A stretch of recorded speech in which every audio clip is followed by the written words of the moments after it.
only to the individual. If I'm praying on my own and I don't want to recite the Fatiha. Why? Your prayer is invalid. And to the Imam himself. If the Imam prays and he doesn't recite the Fatiha, so these two, their prayer is invalid.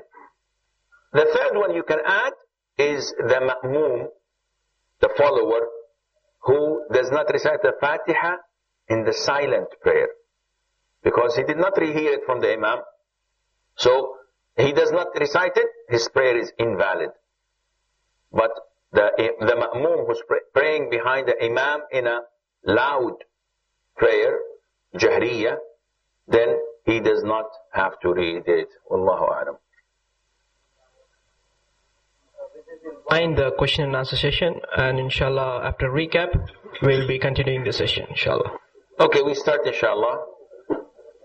So this is a recap of what was done yesterday.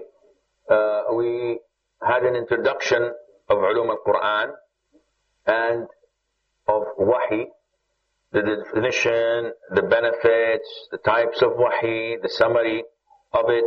And this, inshallah, you will get a copy of all of this. This is something to remind me of what I should say. So this is not enough for you to go through dependently. There are books that I advise you to buy. Unfortunately, the only book available in English is Dr. Yasir Qadi's book, and it's called Studies of Ulum al-Quran, or Introduction to. It's a very good book. Most of it, inshallah, is correct and easy to read and learn. If you know Arabic, there are mabahith fi ulum al-Quran for Sheikh Manna' al-Qattan, may Allah have mercy on his soul. And this book is being taught in most universities of Saudi Arabia. Everyone studies this book in the universities when they study Sharia. Also, there is a very good book which was recently written by Dr. Fahad al-Rumi, and it is considered to be one of the best. And actually, most likely that Dr. Yasir Qadi, Brother Yasir Qadi, all of us, we benefited a lot from it. So you can tell, because it is a thesis for the university, so he had studied really hard to come up with this book.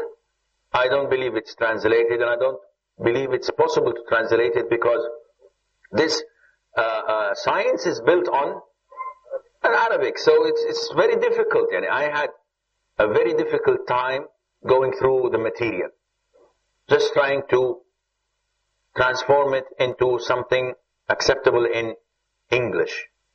So if you go into this, but again, you are going through this course to have a general knowledge, not specific knowledge. For specific knowledge, you need a sheikh. And you're in the wrong place if you're thinking that you are in the presence of a sheikh. Sheikhs, we mean definition, is not any person who comes, who speaks nicely, who looks like a sheikh.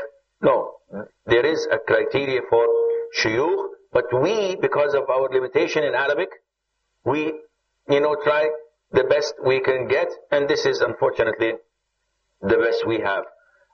There is Asbab al-Nuzul, Makki and Madani, history of compilation of the Quran and how it was done, the first stage, second stage, and the third stage. And we spoke also about the surahs of the Quran and how they were organized, the beginning of the surahs and the types of it, and the disjointed letters. Now this is a challenge to read.